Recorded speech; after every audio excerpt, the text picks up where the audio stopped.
Well, good afternoon, good people, and welcome once again to your live Investment Dominator Q&A call. And my name is Warren Davis. We're here on Thursday. It is August the 20th, 2020, and our goal here is to get your questions answered regarding Investment Dominator. We'll also take on some business questions that come up as well. However, our main goal is to help you and to further your knowledge and your expertise around the Investment Dominator. We are here to handle first the backlog of questions that we have from this past Monday as well as last Thursday. We've got quite a backlog of questions, but we're going to also try to get some of those brand new ones that are coming in. Those of you that are there, I hope that you are hearing me. You can see my screen. It basically is a representation of all of the different facets the Investment Dominator handles for you. We really should update this because now we have a new notes section that this does not reflect that, but you can actually do seller financing deals now in the Investment Dominator, and this is not really showing that as well. It just needs to be updated. It's a dated screen. However, it does give you some idea of the many facets of your Investment Dominator CRM and how powerfully it can be utilized in your business. So that stated, let's get started with those that are brand new here for the first time. We want to say welcome to everyone. Those that have never been on a webinar with us, we want to say definitely welcome to you.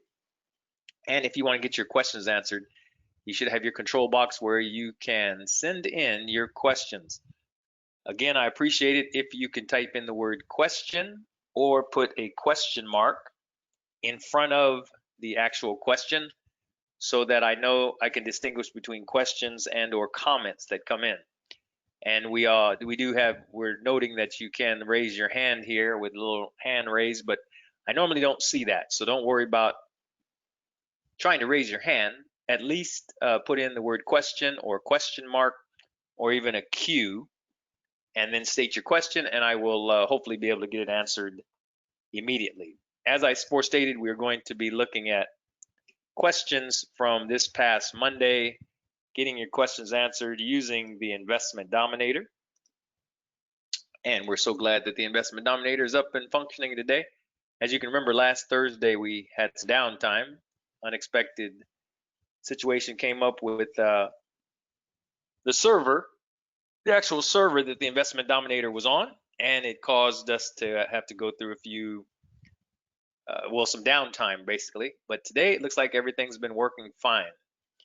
So we're going to start with our backlog of questions. We had a question coming in. I'm going to start with some very basic and some easy ones. Hope you'll all just be patient with us as we get through all of these questions. Kimberly asked a question on this past Monday that's around importing. The first few questions will be around importing. And we're so happy to have all of you on. Noticed Mr. John Capshaw's on. You look good. Always good to see John and Iris. We'll get to your questions as quickly as we possibly can. Really enjoy talking with you folks, every week, and it helps me stay sharp on the Investment Dominator, so I definitely appreciate all of your questions. First question from Kimberly from 817 had to do with, she was asking about the data tree, which is a list source or a list provider of your county information. And there has been some talk, and the word on the street is that Investment Dominator, you'll at some point be able to actually pull data from a company called Data Tree. So we're in the midst of, there's been some talk and it's been some work actually done with incorporating Data Tree into the Investment Dominator. So all of your prospect records now, you can actually go out to Data Tree and it will interface with all the as many different counties as we can initially start with, and that we'll be able to actually pull county information from different counties into the Investment Dominator. So imagine that you don't have to go to the county, you don't have to go through Rebo Gateway, you don't have to go through Agent Pro 247. You can come into your Investment Dominator, you can go into data tree, and you can select a specific county that you want to pull data from, whether it's in Florida or Texas or Georgia, Oregon, wherever it might be. And you can go into these different counties and you can actually pull data in, and they'll come in as prospect records. And you'll, of course, incur a cost for that. But imagine that simplicity being incorporated into the Investment Dominator. That's where we're headed. So at this particular point, we don't have that in place. But Kimberly's question has to do specifically with should she wait until this is incorporated into the Investment Dominator, or should she go and get this now? Should she set up an account with Data Tree now? If I were you, Kimberly, I would go on and move forward with setting that up, setting up an account with Data Tree and pulling your data that way. There's no ETA, to my knowledge, about when that's going to, when it's going to actually happen, where we're going to be able to be integrated with the Data Tree organization so that you can get county data. So at this point, I'm going to just say, if you need county data now, you're ready to start sending out mailers, I would go on and subscribe to Data Tree and not wait. Don't tarry, but go on and take care of the business now so that you can start to get your list data out, okay? And you can get your mailers out. So David had asked a question, again, around importing and bringing data into the Investment Dominator. David's question had to do with importing a file. When you import a file into Investment Dominator, let me make sure I get the question right here. Importing a file into the Investment Dominator, do the fields have to be in a certain order? And that's a very common question that we get. We look up under help and we're going to search our user guide and just type in the word import. The answer to your question, David, is no, the data does not have to be in any particular order.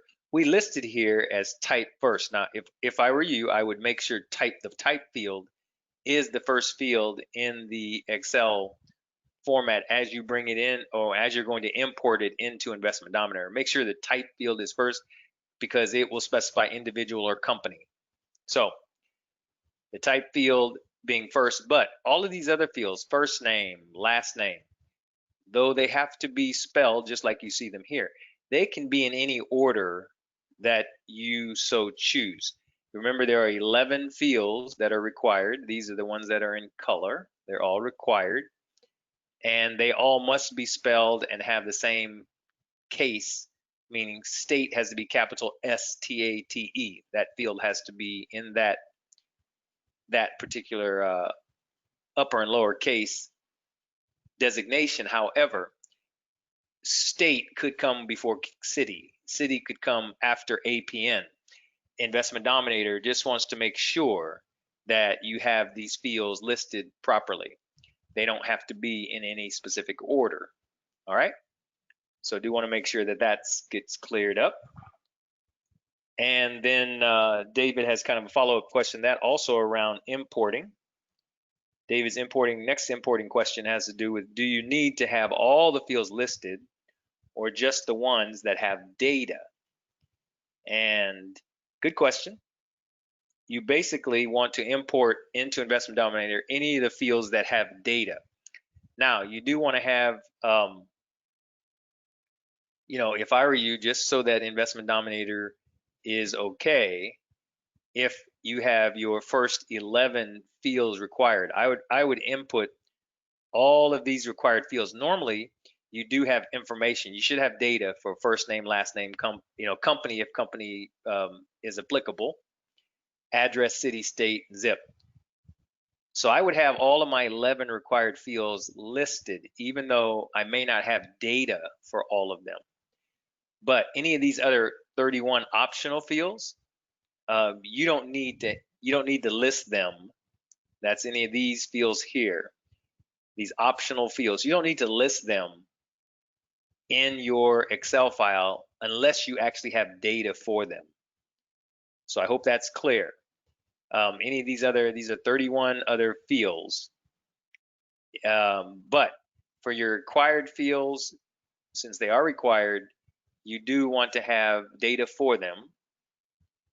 So I would go on and list my 11 fields, even if I don't have corresponding data for those fields. Now, keep in mind, Investment Dominator, if you put in a first name, right, and you leave the last name blank, Investment Dominator will not service that record or will not import that record successfully. It will give you an error. If you have a first name and a last name and you have an address, but you don't have a state associated, Investment Dominator will kick that out. All right.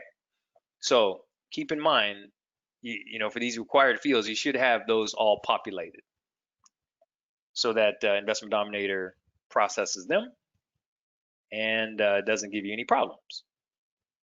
Okay. So Brad had a question from last week with regards to importing also. He says, I always have trouble importing the property size. Okay, let's make sure we take care of Brad's question here. So Brad says, always having trouble importing property size. Okay, correctly. And the question is, not sure why the property size, or what is the proper format for the property size so it imports. Okay, so what is the property size format? And so far as I know, Brad, all it has to be is just numeric. All right, there is no other requirement for your property size. You know, it's not a required field, but as you can see here, property size is one of your optional fields. And so what I'm going to point your attention to is, you notice we have a capital P, you know, ROPERTY space, and then capital S IZE. I want to make sure that your Excel format heading does say just like this, property size, capital PROPERTY space, then capital SIZE. As long as this is the heading, and within that field for property size, let's look for it here, property size right here. The format is numeric, so it just has to be a number. You definitely can't have anything in terms of alphanumeric characters. It needs to be numbered. And as long as it's numbered, then you should be good to go. All right. So I'm hoping that answers your question. Without seeing your actual issue, Brad, it's difficult for me to know if I'm addressing completely your question. Hopefully that is getting there. Okay. All right. Okay, so we're still, as long as I'm still working with importing questions here, I do have another one from Sean on last week. It's still around importing. So we'll stay on that subject right now until we get them all handled, okay? Importing data. He says some of the lot size, property size columns they come in is square footage. Some are in acres or in acreage. I imported it and it imports to acreage so that 5,000 square feet looks like 5,000 acres. Was wondering if there is a way to bulk update a lot of records. You know, actually, it sounds like he wants to bulk update a lot of records at one time. Okay, so again, we're talking about the property size here. So he says property size, and I know exactly what he's talking about. property size does sometimes come, it puts in the acreage, which is a field when you're in your Investment Dominator. Let's look at a record here. We'll edit this record. And when you look at property size, it sometimes you'll end up with a large, instead of it saying 0.25 or 0.5 acres, you'll end up with a large number in here. He's saying, like, for example, his might have 5,000. Well, it comes through as though it's 5,000 acres, but it actually is a square footage amount, right? So his question is, so he's got, I guess, quite a few records that have this a large number in the acreage field. They're showing up in the acreage, and he wants to know how to bulk update that for all of those records. And the only way, now, once they've been imported into Investment Dominator, and they're actually a part of the record, now, the only way, if you know what the actual acreage is, the only way I could think of you bulk updating, Sean, is to come back in. If you want to re-import, so they're going to come back in, as prospects, but you want to re-import, let's say a large number of records all at one time. If you can identify the records you want to update, now that's a lot of ifs there, but if you can identify and you come into your import, you can say update existing records. So instead of it creating new records, once it's in create new records mode, if the record already exists in Investment Dominator, it's not going to update anything. It will just consider this a possible duplicate, and it will bypass inputting that record into Investment Dominator. If you use the update existing records, now Investment Dominator says, okay, I want to check these records as I'm importing. If there's an existing one, I want to update corresponding information for each existing record. So, and again, it says here, when you're selecting the update existing records option, if the system finds a matching property record that is already in the system, remember there's two databases. There's an owner database and there's a property record database.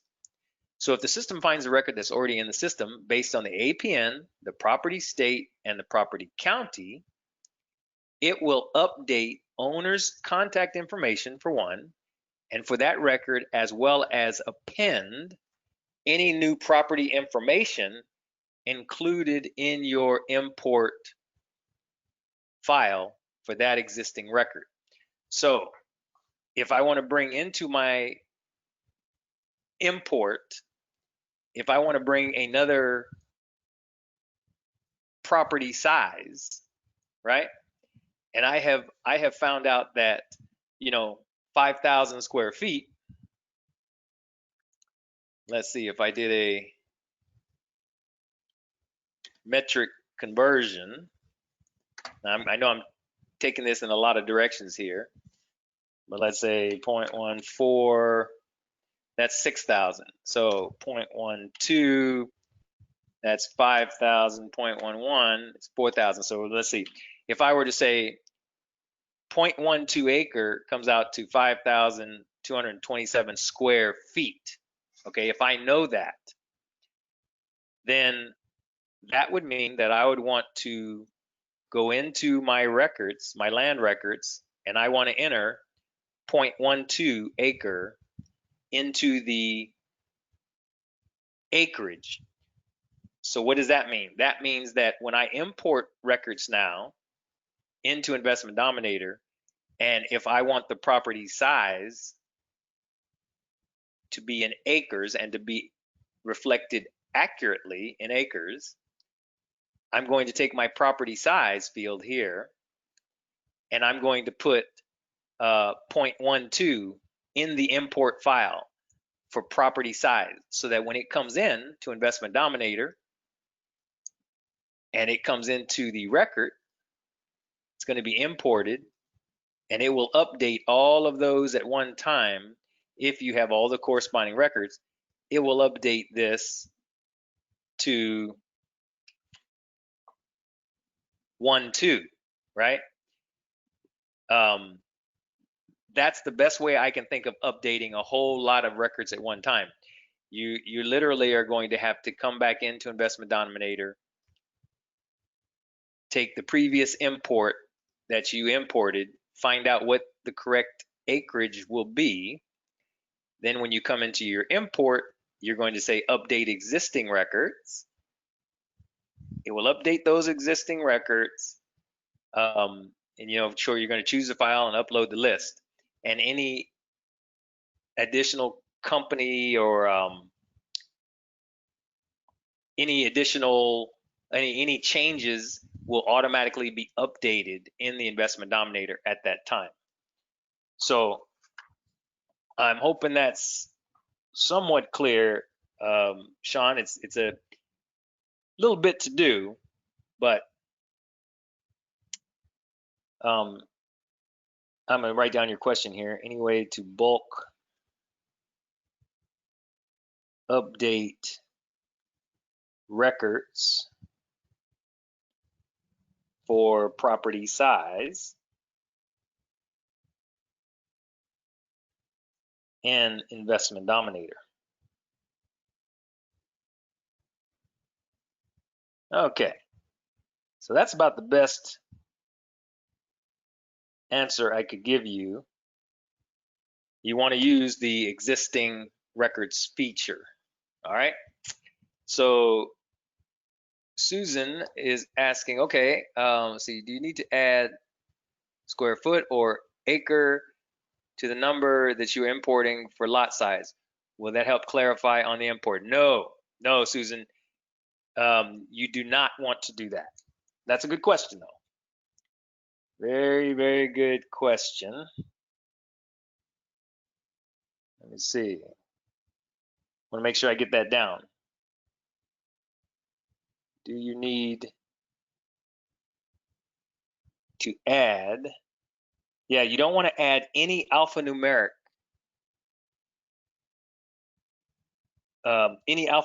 characters in your import at all. That will cause Investment Dominator to choke. Okay, to the number that you are importing. That's logical, but would not work. What would happen is, see, because we have formatted, or we have predefined this property size field to be the format numeric. That means we only can accept numeric. If you were to type anything in there that was alphanumeric character, like if you were to type, square foot, or if you were to type anything like acre, see, these are not numeric characters. All Investment Dominator can handle is a 0.15 or 0.25, some kind of number. Or, if it's acreage, you can put 12, and it will interpret this as 12 acres. Okay, 12 acres. That's acceptable. Square foot or acre typed in, like this. All right. Basically, I'm gonna make it as clear as I can. So you can come back and look at this. This is not acceptable. All right. And what these are for property size field imported. Okay, so basically not acceptable is any square foot or acreage. You can't put any alphanumeric characters. What is acceptable is just numeric, straight numeric. And that will keep Investment Dominator happy. All right.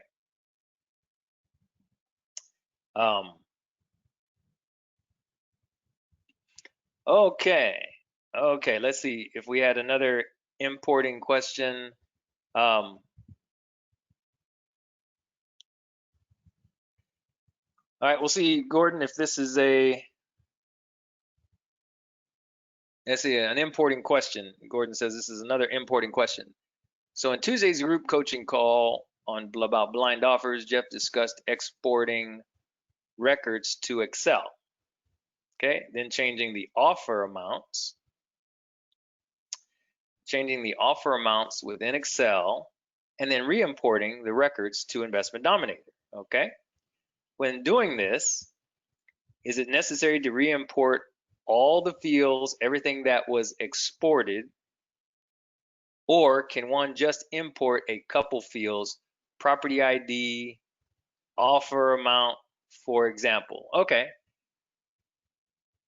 Yes, you can. You can re-import just a few fields that you want changed, but keep in mind, so you don't have to re-import everything that was exported. No, because I understand with Investment Dominator, when you export a lot of fields, when you export any fields, as a matter of fact, if I were to export just those fields for that record I selected, all right, when it opens up in Excel, you see all these different fields that it's going to export, all of these fields that are not necessary. All right, so you got a lot of fields here that are just, there's no data in them. They're not necessary. So keep in mind, so to answer your question, when you re-import, you can just import the fields that are necessary. And let's make sure I got all of your question. So you can import like property ID and offer amount, for example, but you want to make sure you get the main information that Investment Dominator needs when you re-import. Keep in mind these 11 fields. When you re-import, you definitely want to have this information as much as possible. You want to keep these 11 required fields intact. So definitely re-import them just like this with these designations, first name, last name, etc. Then if you have any additional or optional fields, import them as designated here with the right text. All right. And so that was first part of your question. Also, I assume that when re-importing, you click on the update existing records. Yes, that's what I showed you. Yes, when you re-import, you do want to click on this update existing records, because if you just have the create new records, it's going to look and see based on a combination of owner property records. It's going to look for the owner. It's going to look for an address, city, state, zip. If those are already existing, it's going to bypass that record and it won't update your other data that you're changing. So we definitely want to come over here and select update existing records, so that when you re-import for your blind offers, any data that's changed according to that, for that data record, is going to be updated, right? So that's a very good question, because that should give you some insight into how Investment Dominator works. And in order to re-import and execute what Jeff is speaking about, you do want to update existing records. Okay, let me make sure I got Gordon's question down here. It was your re-import data.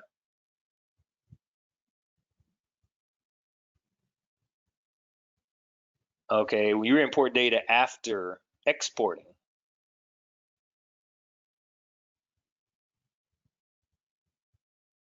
is it necessary to re-import all fields? And we specified nope, it's not necessary. And Gordon asked, re-importing, do you select the update existing records? And that is definitely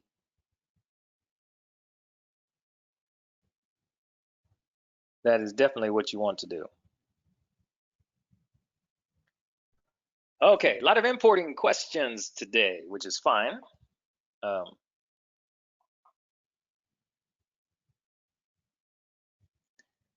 Okay, so moving a little bit outside of the realm of importing, hope that clears up a lot of importing questions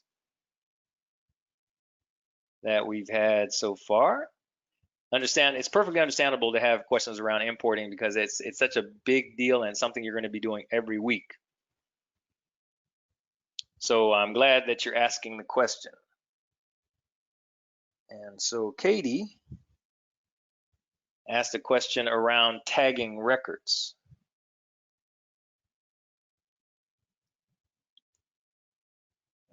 ID. Let me make sure I get no more clarification with that.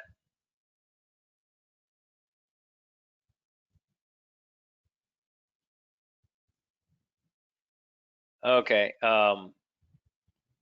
Yes, I do have another question. I'll get to that one. I'll get to that question, Roger, which is another question around importing as well, right after I handle Katie's question here about tagging records in Investment Dominator using the bulk update feature. Okay, by simply adding this tag. Okay, let's see. Okay, now the answer to this question, the question is, can you tag records in Investment Dominator using the bulk update feature by simply adding a tag, and is this tag searchable? This tag searchable. So let me see if I can recreate this for us so you can see exactly what Katie was talking about. First of all, when you're creating a tag, tags are used. Okay, tags are used. Hold on one moment. This is my money phone here. Hold on. Let's see. Okay. Oh boy, that doesn't happen very often right in the middle of my webinars, but that's my buyer phone. When somebody's calling on that particular phone, we want to make sure that they are taken care of. Hang on.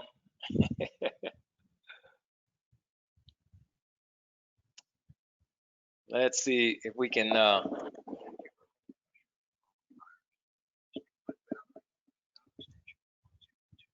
Okay. All right. 102.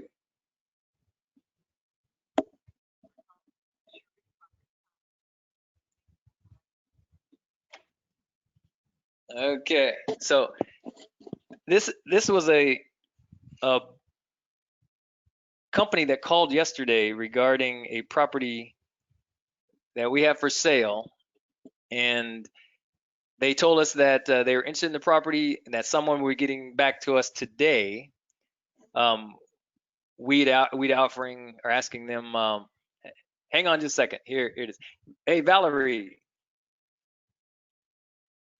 Hi, Val. Yes, this is Warren Davis with WM Agape.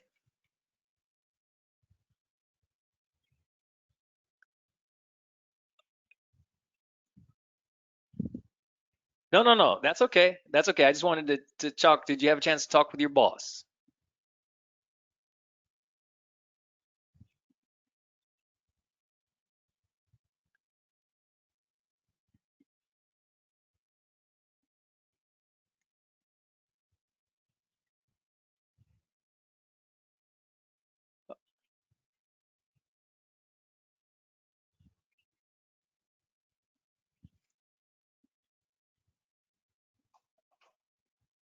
Yes.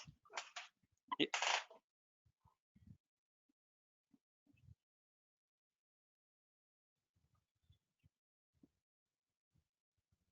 Okay. Okay. Well, we wanna talk to you about that because to our knowledge, there is sewer and water in that area.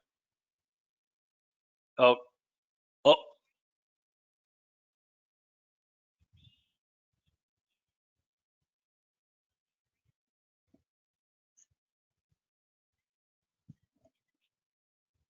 oh, yeah. Yeah, yeah, it is. It is. So let me. Well, I'm on a webinar call right now. I just wanted to take this because it's in my office, and I wanted you to make sure we addressed it. So we'll call you back and we'll discuss that as soon as I'm off the call. Probably another 20, 30 minutes. Okay. Okay. Thank thank you so much, Valerie. Bye bye.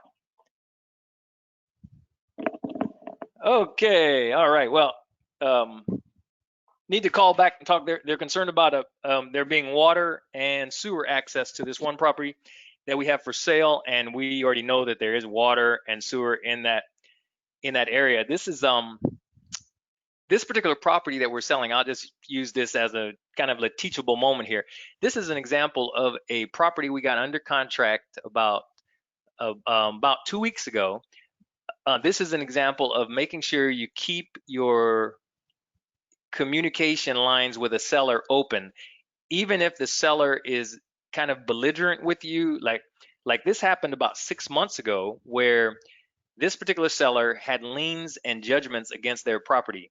We pay back taxes for property, but we do not pay liens and judgments.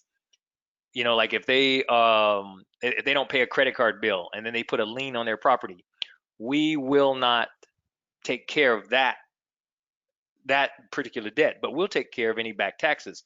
So, long story made short, they were a little upset that they couldn't go through with the deal. We couldn't buy the property because it had liens and judgments. They managed to get those liens and judgments taken care of. Now they just have back taxes of like $4,000. We're going to give them $2,100, $2,100 upfront for the property, and we're going to pay their back taxes of $4,300.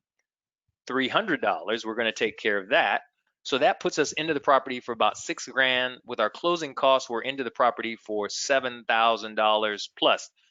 Now, doing our marketing research, we found this property to be worth about $45,000. So it being worth $45,000, we put it up for $43,500. We have two buyers interested. This is one of the buyers. And now that they know that there's hopefully water and electricity in that area, this is another investment company I don't know what kind of investing they do, but it's not one of our LPG. But anyway, they want to buy this property for our $43,000 uh, asking price. And what they have a bunch of people they work with. So the lady just told me she's going to put about maybe $3,000 on top of the $45,000, $43,000 they're going to pay us.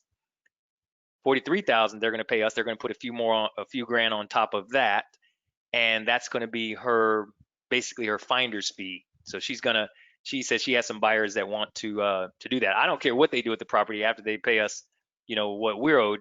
But my point is, make sure even if the seller gets a little testy with you, make sure you always let them know at the end of the day, hey, if anything changes in your life and we can do a deal, we'll be happy to do a deal. Just because they get nasty with you and they say, oh, this offer was insulting or whatever, don't close the door on the deal. If we'd closed the door 6 months ago, we probably wouldn't even have this opportunity to buy this property. But I told them even then, hey, we'll work with you. We can't pay your liens, but we can definitely pay your back taxes. And this gentleman says, hey, he just wants to get rid of the property. So, hey, we're doing a deal, or we did a deal. So that's what that call was all about. And we will hopefully follow up with them and have a buyer sometime this week or early next week. Okay. So let's see. Can you tag records? Okay, I was in the process of demonstrating. Can you tag records using the bulk update? So I believe what Katie did was to go in here, go into Investment Dominator, and records that were under pending preliminary research status. So these are offer requests. All right. And what she did, she selected some of the records. She accessed the generate documents section. All right. So she generate the document section. Now, here's where she added the tag by doing this bulk update. All right. This is where she attempted, when she did the bulk update, she went in and she added the tag here. She just added a brand new tag. So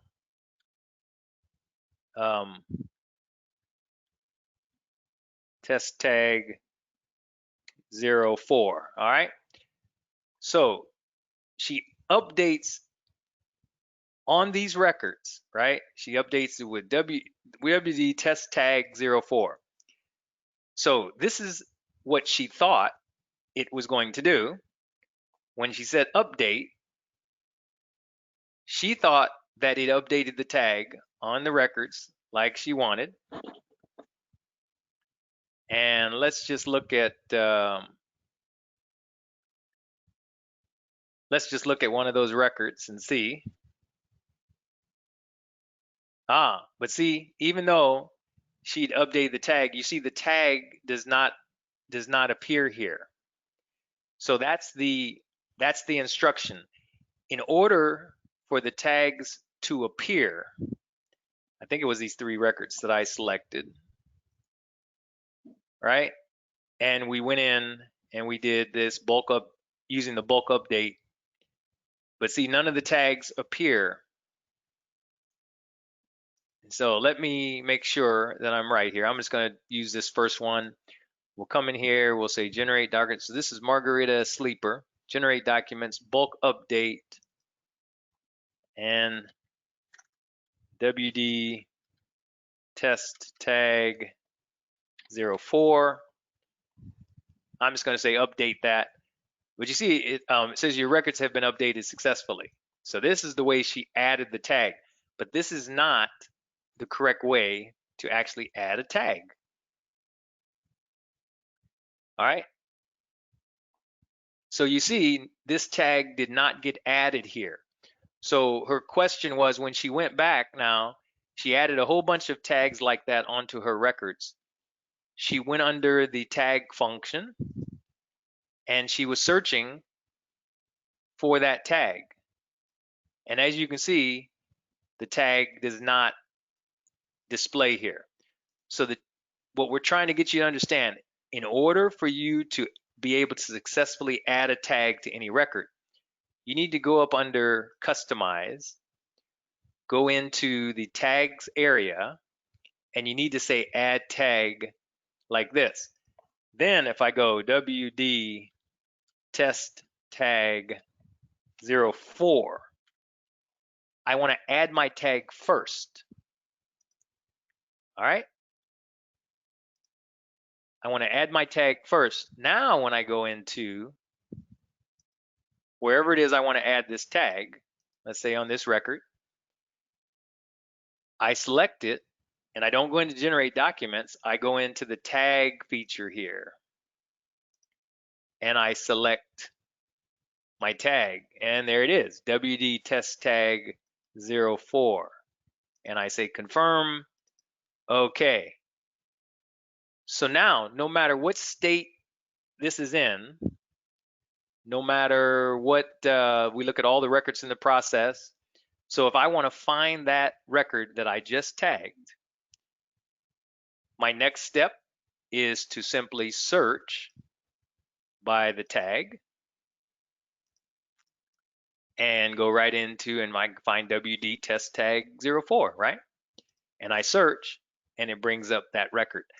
So the point here is, people, do not try to add the tags through the generate documents area, even though it appears when I go in there and I do this bulk update, it appeared to add the tag, right? But there's no teaching that shows you to create tags this way. This is showing, tags that are already existing in the system. You can't create tags this way. All right. So I'm hoping that brings some clarity, because that's what she was doing. And Katie, it won't work that way. But always make sure you come up and add the tag from under your customize area. Okay. Very good.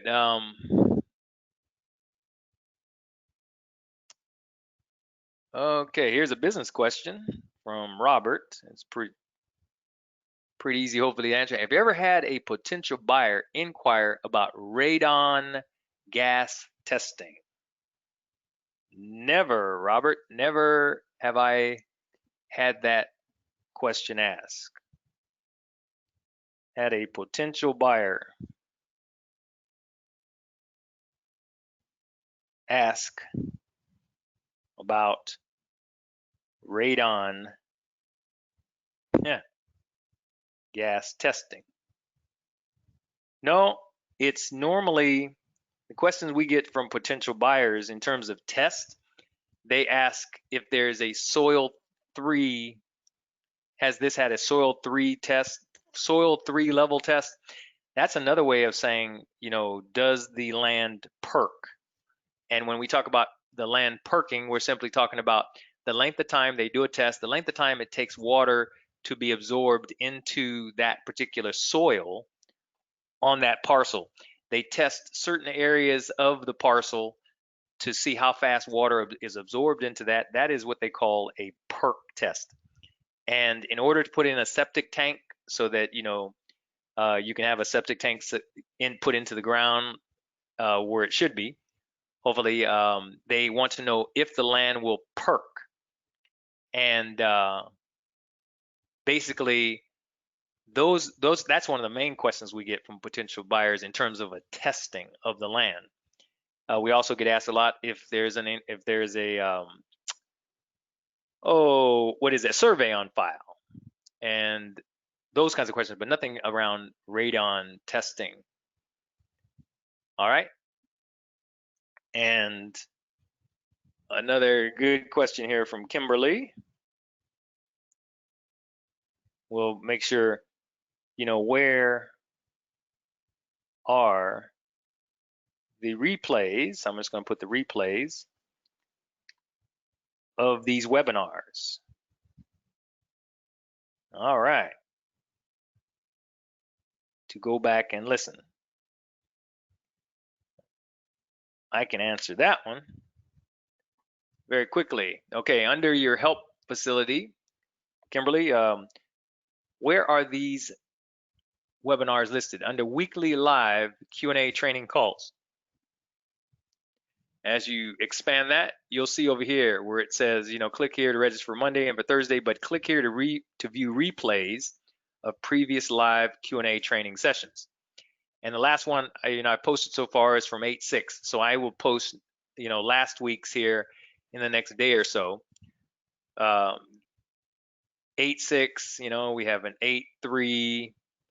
So I think 8/6 was probably a Thursday. Yeah, that was a Thursday call. So here's where we publish all of the replays for any of the previous webinars. And as you look at them, I have the timestamps over here to the right for every subject or for every question. So you can just go into this video and go, 38 seconds, 25 seconds, 38 minutes, 25 seconds into this video. And I'm answering this question about the SSL certificate. Okay. So hopefully that will help some of you brand new folks out that haven't seen that. We try to keep it as user friendly as possible. Okay, let's move on here. Okay. All right, Mahindra, real quickly. Try to answer all these real quick ones. The sessions recorded during coaching sessions. Okay, and if you're talking about one-on-one coaching sessions, those sessions are recorded, for each student. What you need to do is ask your coach, where the links are, or to get those links to you, because each call is recorded from, via Ring Central, and those links are provided to your coach, actually. So any sessions with regards to your coaching calls, ask your coach, and they should be able to get those links to you. It's not a place, well, I shouldn't say that, because under some circumstances, depending on which shared drive they put those on, some of you students are being allowed to access the shared drive location. But I know for all of my students, they're putting them in a one location that I have to go in as the coach and access those links, copy them, and send them to my students. So there's one of two ways that you can have it. Okay, there's one of two ways that you can do that. So Virendra, I'm going to say consult with your coach. They should be able to give you direct access to those. Okay. All right. During coaching sessions. Okay, people, really appreciate you sending in your questions. Really appreciate that. Okay. So Jennifer asked a question. See if this is a quick one answer. For company info set up in Ring Central. Oh, okay. This is a very good question from Jennifer. I mean, they're all good questions, but this is one we get quite a bit. Okay.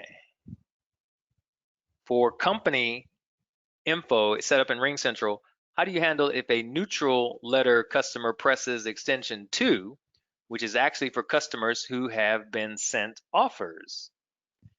All right. And I'll show you why this is a very good question, because it can happen. It can happen very often, and it does happen quite often. So what do you do? How to handle a neutral letter customer.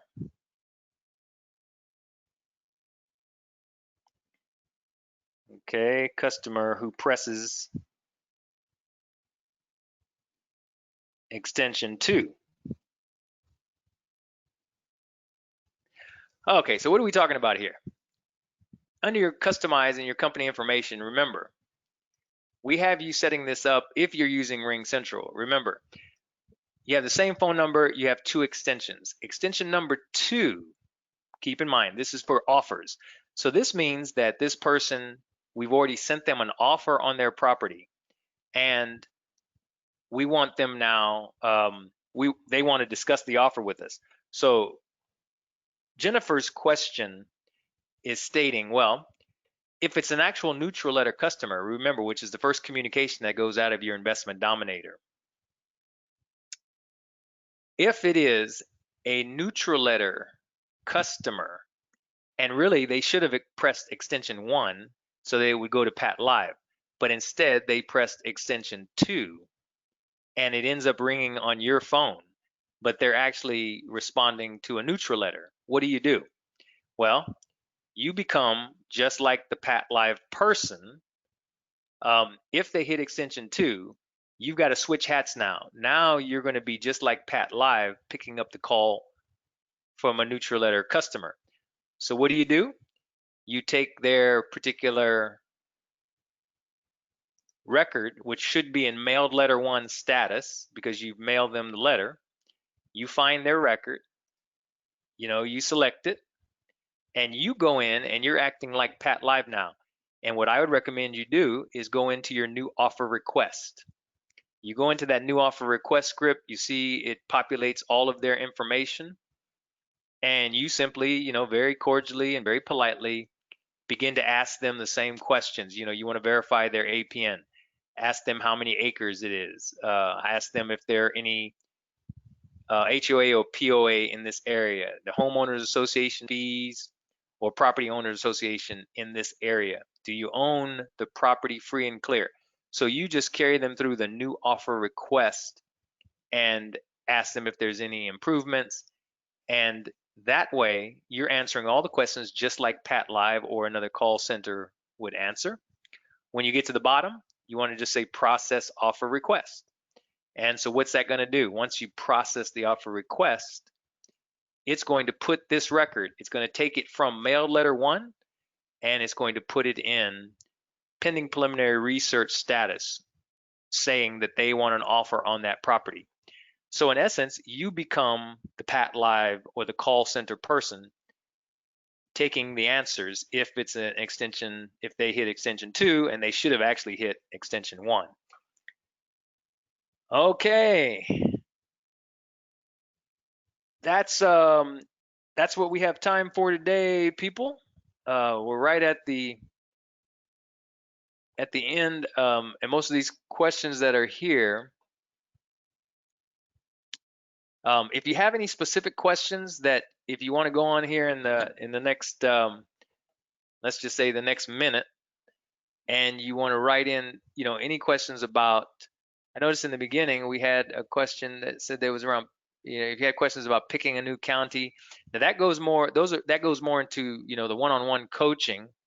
So if you do have a coach, you have an assigned coach, go ahead and write your coach that question. Hint, hint, go ahead, send that question in to your coach about how to pick counties, and your coach definitely should be able to weigh in on that.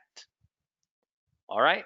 And any of the other questions, like I say, that we didn't get answered today, promise we will get them answered. Hopefully by our next call, which will be Monday. Okay. This is a thought for you to be ready for your destiny. All right. Just listen to this and hopefully it will speak to you. When we least expect it, life sets us a challenge to test our courage and willingness to change. At such a moment, there is no point in pretending that nothing has happened or in saying that we are not ready yet. The challenge will not wait. Life does not look back. A week is more than enough time for us to decide whether or not to accept our destiny. All right, I hope you got that. Life is going to present you a challenge. It's going to present a lot of challenges through this business. And it's going to require you to make some changes. It's going to require you to hone in and dig into some areas maybe where you've never dug in before. It's going to increase your patience. So there's no point in pretending that nothing has happened or saying that you're not ready. The challenge is not going to wait. Life does not look back. And a week should be more than enough time for you to decide whether or not you're going to accept your destiny. Hope you all are excited about the fact that you've accepted your change in using this land business, going forward with it. Want to encourage you to keep on going, keep on keeping on, and you will be successful. All I can say is our success has been to the fact that we started mailing letters more than 3 years ago. We've continued to mail letters, get our offer request out. We do the same things we did 3 years ago, and we're seeing the benefits. All right, everybody have a great day and remainder of your evening. Have a great weekend.